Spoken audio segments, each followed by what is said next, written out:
나는 1920년에 태어났습니다. 올해로 105입니다.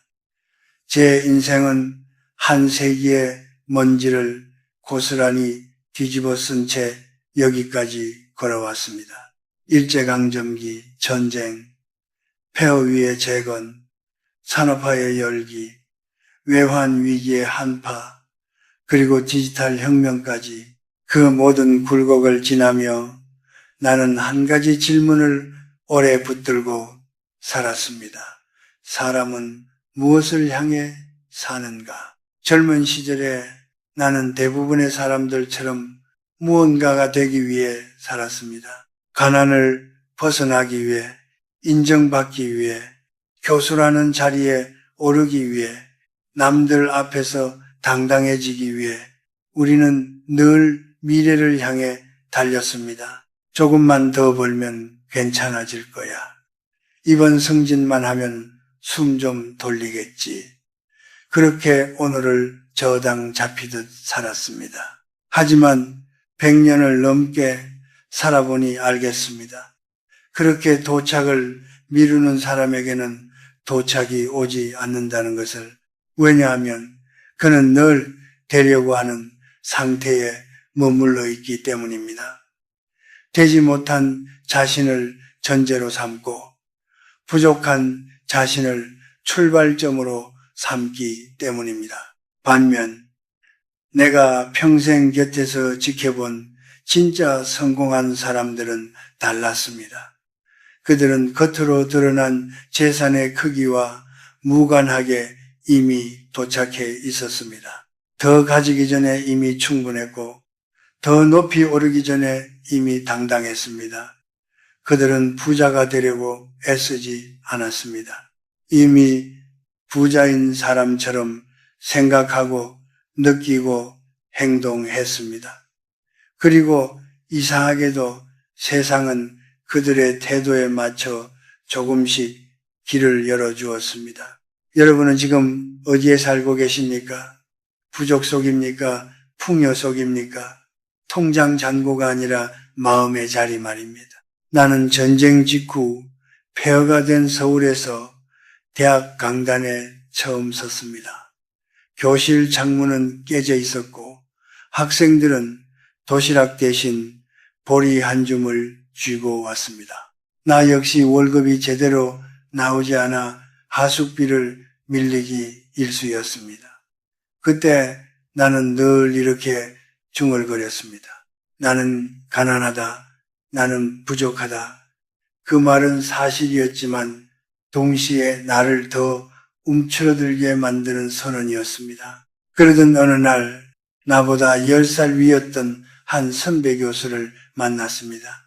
그는 나보다 더 궁핍한 형편이었지만 늘 말했습니다. 우리는 이 나라의 지성을 세우는 사람들일세. 가난할 수는 있어도 초라할 수는 없네. 그는 학생을 대할 때, 동료를 만날 때 언제나 이미 존중받는 사람처럼 행동했습니다. 월급이 아니라 가치를 먼저 이야기했고 조건이 아니라 가능성을 보았습니다. 세월이 흐르자 이상한 일이 벌어졌습니다. 나는 여전히 형편을 먼저 보며 선택했고 그는 늘 의식을 먼저 세웠습니다. 그리고 10수년이 지나자 그는 학계의 중심에 서 있었고 나는 뒤늦게야 깨닫기 시작했습니다. 현실이 의식을 만드는 것이 아니라 의식이 현실을 이끌고 있었다는 사실을. 물론 이것이 허황된 낙관을 말하는 것은 아닙니다. 나는 거짓말을 하라는 말을 한 적이 없습니다. 통장에 돈이 없는데 부자인 척 사치하라는 뜻도 아닙니다. 내가 말하는 것은 의식의 차원입니다. 스스로를 부족한 존재로 규정하는가, 이미 충분한 존재로 인정하는가 하는 문제입니다. 많은 분들이 이렇게 말합니다. 돈이 생기면 여유가 생기겠죠. 성공하면 자신감이 생기겠죠. 그러나 105살의 나는 단호히 말할 수 있습니다. 순서는 반대입니다. 여유 있는 사람의 마음이 기회를 붙잡고 자신을 인정하는 태도가 신뢰를 부릅니다. 실제로 통계청 자료를 보면 한국의 50, 60대 중 상당수가 노후를 가장 큰 불안 요인으로 꼽습니다. 소득, 건강, 관계에 대한 염려가 겹칩니다. 그런데 같은 조건 속에서도 어떤 이는 비교적 평온하게 살고 어떤 이는 늘 위기 속에 사는 듯 불안해합니다. 차이는 외부보다 내부에 있었습니다. 자신을 줄어드는 사람으로 인식하는가 아니면 축적된 사람으로 인식하는가의 차이였습니다. 나는 이제 노년을 이렇게 정의합니다. 노년은 잃어가는 시간이 아니라 의미를 완성해가는 시간입니다. 젊음이 되기 위해 애쓰는 시기라면 성숙은 이미 그러한 존재로 서는 시기입니다. 당신이 10억을 원한다고 가정해 봅시다. 대부분은 10억을 얻기 위해 애씁니다. 밤잠을 줄이고 조급해하며 늘 아직 부족하다고 느낍니다. 그러나 이미 충분한 사람의 의식으로 사는 이는 다릅니다. 그는 돈이 전부가 아니라는 사실을 알기에 돈을 쬐기보다 가치를 쌓습니다. 가치를 쌓다 보니 돈이 뒤따릅니다. 나는 부자가 되고 싶다. 이 말은 사실 이렇게 들립니다. 나는 지금 부자가 아니다. 그 선언이 반복될수록 우리는 스스로를 부족의 자리로 밀어넣습니다. 반대로 나는 풍요로운 사람이다 라고 말하는 것은 단순한 주문이 아닙니다. 그것은 스스로를 어떤 존재로 규정할 것인가의 선택입니다. 나는 긴 세월 끝에 이런 문장을 마음에 새겼습니다. 노년은 가진 것의 양이 아니라 바라보는 시선의 깊이로 결정된다. 이것은 어느 철학자의 말이 아니라 내 삶이 남긴 결론입니다. 여러분은 지금 어떤 시선으로 자신을 보고 있습니까? 아직 도착하지 못한 사람입니까? 아니면 이미 긴 여정을 통과해온 사람입니까? 끝에서 산다는 것은 목표를 향해 허겁지겁 달려가는 것이 아닙니다. 이미 목표에 도착한 사람의 평온함으로 오늘을 사는 것입니다. 조급함 대신 여유로, 두려움 대신 신뢰로, 결핍 대신 감사로 하루를 시작하는 것입니다. 나는 이제 매일 아침 눈을 뜰 때 이렇게 생각합니다. 나는 이미 충분하다. 105해를 살아낸 사람으로서 이것이 내가 후배 세대에게 전할 수 있는 첫 번째 진실입니다. 이미 도착한 사람처럼 산다는 것이 무엇이냐고 묻는다면 나는 먼저 여유라는 단어를 떠올립니다. 젊은 날에 나는 여유를 시간과 돈이 많을 때 생기는 부산물이라 여겼습니다. 그러나 노년에 이르러 보니 여유는 조건이 아니라 태도였습니다.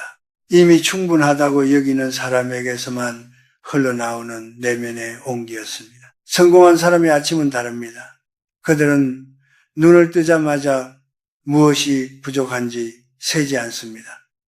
대신 오늘 자신이 무엇을 줄 수 있는지를 생각합니다. 커피 한 잔을 마실 때도 이것밖에 못 마신다가 아니라 이 시간을 누릴 수 있다는 감각으로 마십니다. 출근길에 밀리는 차 안에서도 조급함 대신 사색을 선택합니다.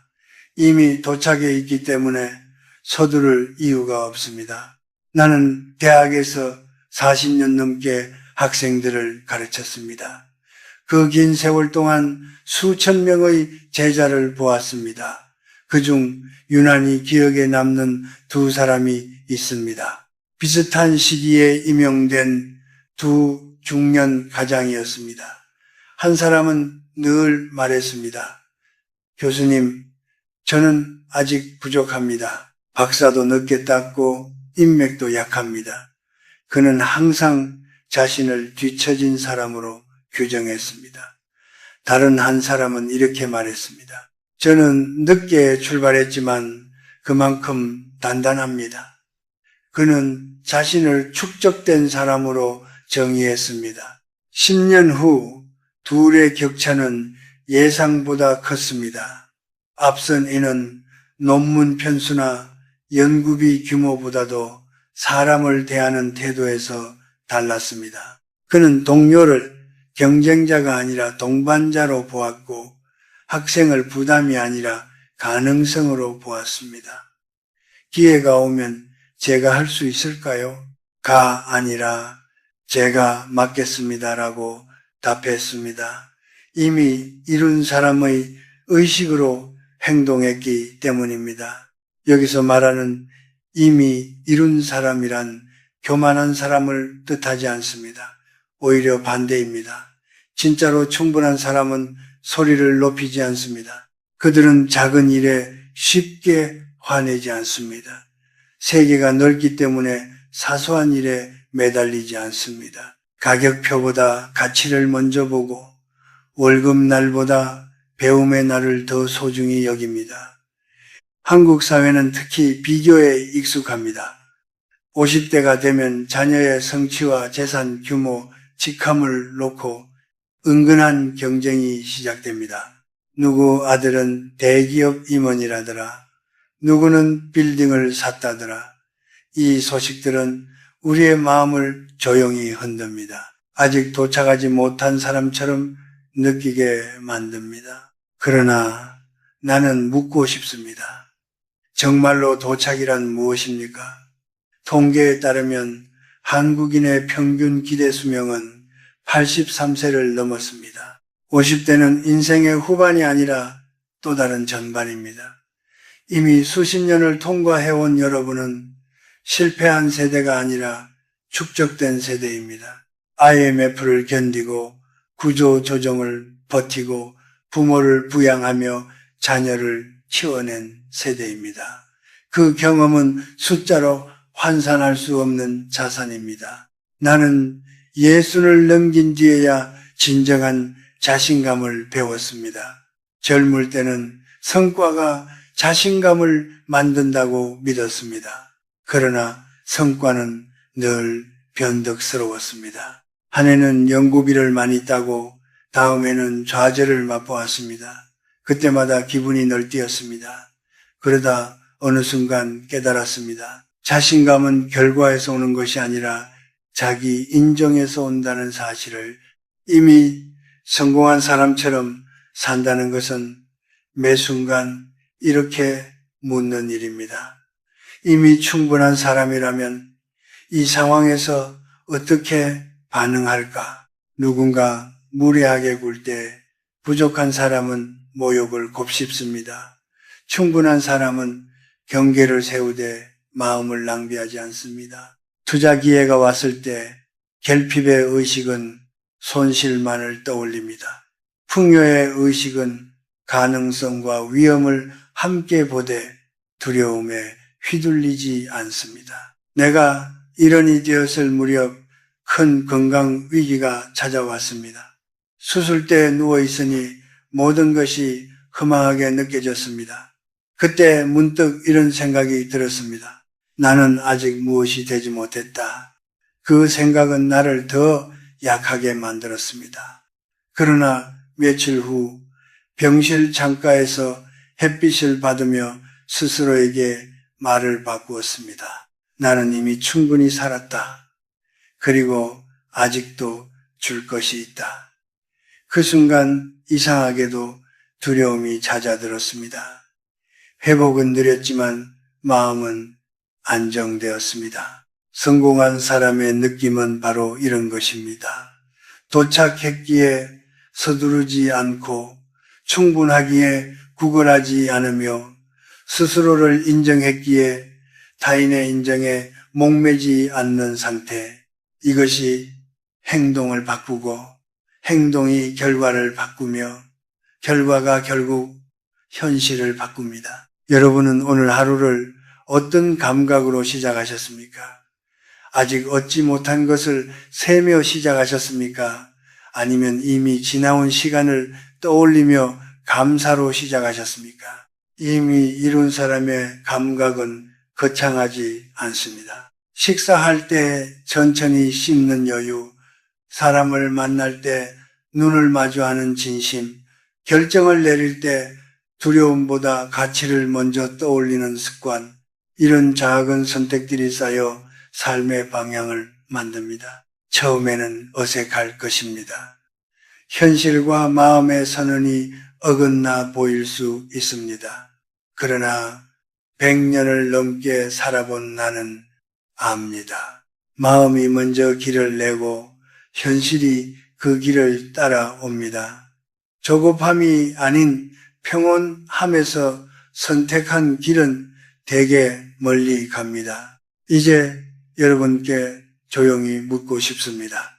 만약 이미 성공한 사람이라면 오늘 남은 시간을 어떻게 보내시겠습니까? 의식을 바꾸는데 가장 부드럽고도 강력한 시간이 언제인지 아십니까? 나는 오랜 세월 연구와 사색을 거듭한 끝에 한 가지 결론에 이르렀습니다. 바로 잠들기 직전의 그 짧은 순간입니다. 하루의 소음이 가라앉고 의식과 무의식의 경계가 느슨해지는 시간.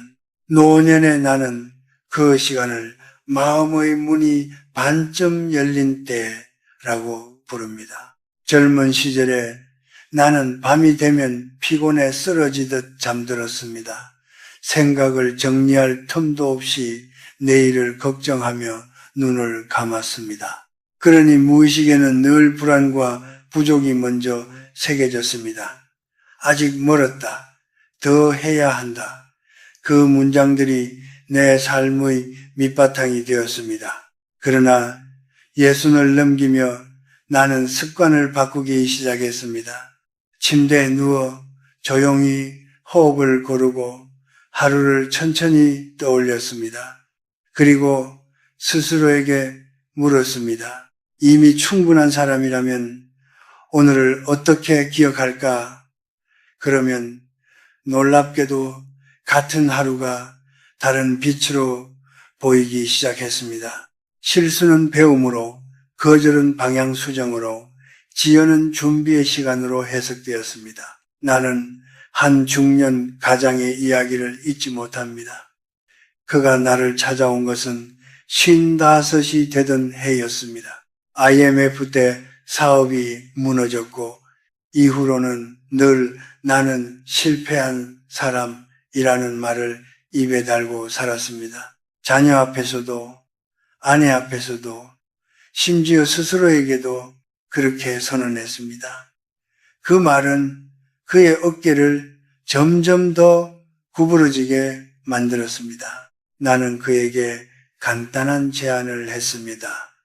잠들기 전 5분만 이미 제기한 사람으로 하루를 마무리해 보십시오. 그는 처음엔 웃었습니다. 교수님, 현실이 이렇게 무거운데 무슨 상상입니까? 그러나 더 물러설 곳이 없던 그는 결국 시도했습니다. 그는 매일 밤 눈을 감고 작은 사무실에서 다시 고객을 맞이하는 자신을 그렸습니다. 거래가 성사된 뒤 조용히 미소 짓는 장면을 상상했습니다. 중요한 것은 돈의 액수가 아니라 그때 느낄 안도감과 자존감이었습니다. 그는 그 느낌 속에서 잠들었습니다. 처음 몇 주는 아무 변화도 없었습니다. 그러나 그의 말투가 조금씩 달라졌습니다. 나는 안 된다 대신 나는 다시 해볼 수 있다로. 그는 사람을 만날 때 고개를 숙이기보다 눈을 마주치기 시작했습니다. 1년이 지나자 작은 프로젝트 하나가 그의 삶을 다시 움직였습니다. 거창한 성공은 아니었지만 그는 말했습니다. 교수님, 저는 이미 실패자가 아닙니다. 나는 그때 확신했습니다. 잠들기 전의 의식은 씨앗과 같다는 것을, 어떤 씨앗을 심느냐에 따라 시간이 흐르면 전혀 다른 풍경이 펼쳐집니다. 이 시간에 필요한 것은 거창한 주문이 아닙니다. 구체적인 장면입니다. 이미 원하는 상태에 도달한 자신의 모습을 세밀하게 떠올리는 것입니다. 집이라면 현관, 손잡이의 감촉까지, 건강이라면 가벼운 발걸음의 리듬까지, 관계라면 따뜻한 악수의 온기까지, 그리고 무엇보다 그 장면 속에 느낌을 붙잡는 일입니다. 나는 1년을 넘겨 큰 수술을 앞두고 있을 때 매일 밤 수술 후 산책하는 날을 상상했습니다. 병원 정원을 천천히 걷는 장면, 차가운 공기가 폐로 들어오는 감각, 옆에서 간호사가 웃으며 말을 건네는 모습, 그 느낌을 충분히 느끼며 잠들었습니다. 결과가 모두 그 상상 덕분이라고 단정할 수는 없지만 적어도 나는 두려움 대신 회복의 이미지를 마음에 새길 수 있었습니다. 또 하나 중요한 것은 나는 이다 라는 선언입니다. 우리는 무심코 스스로를 규정합니다. 나는 늙었다. 나는 이제 기회가 없다. 그 말들은 조용한 예언이 됩니다. 반대로 나는 여전히 성장하는 사람이다. 나는 축적된 경험을 가진 사람이다. 라고 말할 때 마음은 다른 방향으로 움직입니다. 노년을 연구한 여러 심리학 자료를 보면 자신을 여전히 의미 있는 존재로 인식하는 노인은 그렇지 않은 노인보다 우울감이 현저히 낮다고 합니다. 차이는 환경이 아니라 자기 인식이었습니다. 나는 이것을 수많은 동료 교수와 선배들에게서 확인했습니다. 스스로를 퇴장하는 인물로 보는 사람은 빠르게 작아졌고 여전히 기여하는 존재로 보는 사람은 나이가 들어도 빛을 잃지 않았습니다. 여러분은 잠들기 전 어떤 문장을 마음에 남기고 계십니까? 오늘도 힘들었다입니까? 아니면 오늘도 나는 잘 버텼다입니까? 그 작은 차이가 수년 뒤 전혀 다른 자화상을 만듭니다. 의식을 바꾸는 일은 하루아침에 완성되지 않습니다. 그러나 매일 밤 5분, 10분씩 자신을 다시 그리는 습관은 분명히 축적됩니다. 우리는 젊을 때 경력을 쌓듯이 이제는 의식을 쌓아야 합니다. 직함과 자산이 아니라 자기 인식의 깊이를 쌓아야 합니다. 105해를 살아온 나는 이렇게 말할 수 있습니다. 인간은 나이가 들수록 몸은 약해질지 몰라도 의식은 오히려 더 섬세해질 수 있습니다. 그 섬세한 의식에 무엇을 새기느냐가 남은 세월의 질을 결정합니다. 오늘 밤 여러분은 어떤 자신으로 잠들겠습니까? 이제 나는 과거에 대해 이야기하고 싶습니다. 105해를 살아오며 나는 수없이 많은 실패와 상실을 겪었습니다. 전쟁으로 친구를 잃었고 사업에 투자했다가 큰 손해를 본 적도 있으며 사랑하는 가족을 먼저 떠나보내야 했던 날도 있었습니다. 젊은 날의 나는 그 기억들을 상처라는 이름으로 묶어두었습니다. 그리고 힘들 때마다 그 상처를 꺼내어 스스로를 증명했습니다. 봐라, 나는 이런 사람이다. 실패를 겪은 사람이다. 그러나 노년에 이르러 나는 깨달았습니다. 사건은 바꿀 수 없지만 그 사건에 붙인 의미는 바꿀 수 있다는 것을 한국의 40, 60대는 유난히 집단적 상처를 많이 안고 있습니다. 1917년 외환위기, 갑작스러운 구조조정, 명예퇴직이라는 이름의 이별, 당시 통계를 보면 수많은 가장이 일터를 떠나야 했고 그 충격은 단순한 소득 감소를 넘어 자존감의 붕괴로 이어졌습니다. 나는 쓸모없는 사람인가? 이 질문이 수많은 밤을 흔들었습니다. 나 역시 IMF 시기에 대학 재정이 흔들리며 연구 프로젝트가 중단되는 경험을 했습니다. 오랫동안 준비해온 학술 계획이 무너졌습니다. 그때 나는 깊이 낙담했습니다. 이 나이에 다시 시작이라니. 하지만 몇 해가 흐른 뒤 그 공백의 시간 덕분에 나는 오히려 강의에 더 집중하게 되었고 학생들과의 대화 속에서 이전에는 보지 못했던 통찰을 얻었습니다. 나중에 돌아보니 그 실패는 방향 수정이었습니다. 과거를 다시 쓴다는 것은 거짓을 만들어내는 일이 아닙니다. 그것은 그 경험 속에서 선택할 수 있는 다른 해석을 택하는 일입니다. 나는 제자들에게 종종 이런 연습을 권했습니다. 하루를 마치며 가장 아쉬웠던 장면 하나를 떠올리라고. 그리고 그 장면을 마음속에서 다시 재생해 보라고. 다툼이 있었다면 이번에는 조금 더 차분히 말하는 자신을 상상해 보라고 거절을 당했다면 그 경험이 다음 기회를 준비시키는 장면으로 바꾸어 보라고. 처음에는 이미 끝난 일을 왜 다시 떠올립니까?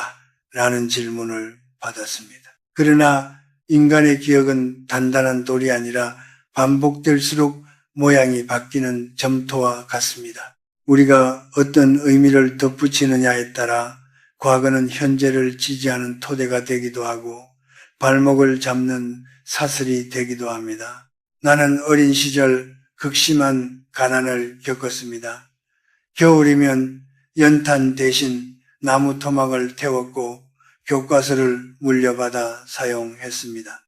오랫동안 나는 그 기억을 부끄러움으로 간직했습니다. 그러나 나이가 들어 학생들 앞에 설 때 그 가난은 오히려 내 강의에 힘이 되었습니다. 나는 말했습니다. 나는 부족해서 시작했지만 그래서 가능성을 믿는다. 그 말은 나 자신을 다시 정의하는 선언이었습니다. 여러분의 과거는 어떻습니까? 사업의 실패, 관계의 단절, 건강의 위기, 그 사건이 여러분을 규정하고 있습니까? 아니면은 그 사건을 통과해온 여러분이 스스로를 새로 정의하고 있습니까? 노년에 대한 한 철학자의 말이 있습니다. 노년은 기억을 짊어지는 나이가 아니라 기억을 정리하는 나이다. 나는 이 문장을 참 좋아합니다. 우리는 과거를 모두 안고 갈 필요가 없습니다. 그 중에서 우리를 단단하게 만드는 의미만을 선택할 수 있습니다. 과거를 다시 쓴다는 것은 실패를 성공으로 조작하는 일이 아닙니다. 실패를 경험으로, 상처를 연민으로, 좌절을 통찰로 재해석하는 일입니다. 그렇게 의미를 바꾸는 순간 현재의 표정이 달라집니다.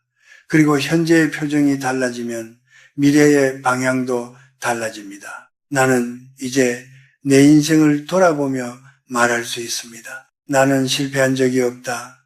다만 여러 번 다른 길을 배웠을 뿐이다. 이 문장은 젊은 날에는 감히 하지 못했던 고백입니다. 여러분도 오늘 밤 한 장면만이라도 다시 써보시기 바랍니다. 그날의 당신을 조금 더 이해해주고 조금 더 존중해 주십시오. 그 작은 수정이 쌓이면 과거는 더 이상 짐이 아니라 자산이 됩니다. 그리고 자산을 가진 사람은 이미 도착한 사람처럼 걸을 수 있습니다. 이제 마지막으로 나는 끝에서 사는 삶이 무엇인지 노년의 자리에서 정리해 보고 싶습니다. 많은 이들이 오해합니다. 이미 도착한 사람처럼 산다는 것은 허세이거나 현실을 외면하는 태도라고. 그러나 105해를 살아온 나는 분명히 말할 수 있습니다. 그것은 오만이 아니라 평화입니다. 젊은 날에 나는 늘 증명하려 했습니다. 논문으로, 직함으로, 숫자로 누군가 나를 인정해주면 안도했고 외면당하면 쉽게 흔들렸습니다. 그때 나는 아직 도착하지 못한 사람이었기 때문입니다. 늘 어딘가로 가야 했고 누군가의 평가를 통과해야 했습니다. 그러나 여든을 넘기면서 나는 처음으로 고요해졌습니다.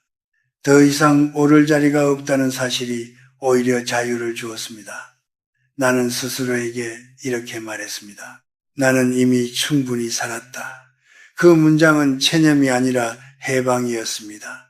그때부터 나는 타인의 속도에 맞추지 않고 내 호흡으로 살기 시작했습니다. 성공은 숫자가 아니라 상태라는 것을 그제야 이해했습니다. 통장 잔고가 아니라 마음의 밀도, 직함이 아니라 존재의 깊이, 이미 이룬 사람의 상태는 이런 것입니다. 조급하지 않고 비교하지 않으며 자신을 줄이지 않는 것. 한국 사회에서 50대와 60대는 종종 애매한 위치에 놓입니다. 아직 완전히 물러나지 않았지만 전면에 서지도 못합니다. 위로는 부모를 부양해야 하고 아래로는 자녀를 지원해야 합니다.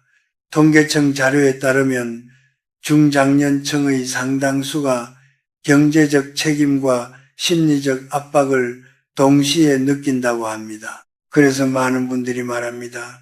나는 아직 쉴 수 없다. 그 말 속에는 묘한 결핍이 숨어 있습니다. 아직 도착하지 못했다는 느낌. 그러나 나는 여러분께 조용히 말씀드리고 싶습니다. 여러분은 이미 긴 여정을 통과해 온 사람들입니다. 전쟁을 겪은 세대의 자녀로 태어나 산업화의 속도를 따라잡았고 외환 위기의 파도를 건넜으며 디지털 시대에 적응해 왔습니다. 이것은 아무나 해내는 일이 아닙니다. 나무는 가장 늦게 열매 맺을 때 가장 깊은 맛을 낸다. 나는 이 말을 참 좋아합니다. 노년은 쇠퇴가 아니라 숙성입니다. 끝에서 산다는 것은 더 얻기 위해 발버둥 치는 대신 이미 가진 것의 의미를 깊이 음미하는 태도입니다. 그러니 이렇게 살아보십시오. 아침에 눈을 뜰 때 아직 이루지 못한 목록 대신 이미 지나온 시간을 떠올리십시오. 나는 여기까지 왔다. 그 사실을 인정하는 것만으로도 어깨가 펴집니다. 결정을 내려야 할 때 두려움이 아니라 존엄을 기준으로 삼으십시오. 이미 충분한 사람이라면 스스로를 헐값에 내놓지 않습니다. 관계에서도 마찬가지입니다. 인정받기 위해 애쓰지 말고 가치를 나누기 위해 다가가십시오. 일을 할 때도 그렇습니다. 생존을 위해서만이 아니라 표현을 위해 일해 보십시오. 돈은 중요하지만 그것이 전부는 아닙니다. 이미 풍요로운 사람의 의식으로 일할 때 결과는 오히려 더 단단해집니다. 그리고 밤이 오면 조용히 자신에게 말하십시오. 오늘도 나는 이미 이룬 사람처럼 살았다. 완벽하지 않아도 괜찮습니다. 중요한 것은 방향입니다. 의식이 먼저 길을 잡으면 현실은 시간이 걸리더라도 따라옵니다. 의심이 찾아올 것입니다. 현실은 여전히 거칠고 숫자는 기대만큼 변하지 않을 수 있습니다. 그때 기억하십시오. 지금 보이는 현실은 과거의 의식이 남긴 그림자일 뿐입니다. 오늘의 의식이 내일의 풍경을 만듭니다. 나는 이제 삶의 끝자락에 서 있습니다. 그러나 이상하게도 두렵지 않습니다. 이미 충분히 살았고 충분히 사랑했고 충분히 배우고 가르쳤기 때문입니다. 나는 더 이상 무엇이 되려고 애쓰지 않습니다. 그저 이미 그러한 존재로 조용히 머무를 뿐입니다. 여러분도 오늘부터 그렇게 살아보십시오. 성공할 사람이 아니라 이미 성공한 사람으로 부자가 될 사람이 아니라 이미 풍요로운 사람으로, 인정받을 사람이 아니라 이미 존중받을 존재로 끝에서 사는 삶은 고독할 수 있습니다. 그러나 그 고독은 비어있지 않습니다. 그 안에는 평화가 있고 품위가 있으며 자유가 있습니다. 105해를 살아낸 한 늙은 교수의 고백을 믿어주십시오. 도착은 미래에 있지 않습니다. 도착은 태도 속에 있습니다. 이미 다 이룬 듯이 그러나 오만하지 않게, 이미 충분한 듯이 그러나 나태하지 않게 그렇게 하루를 살아가십시오. 그러면 어느 날 문득 깨닫게 될 것입니다. 현실이 조용히 그러나 분명히 당신의 의식을 따라왔다는 것을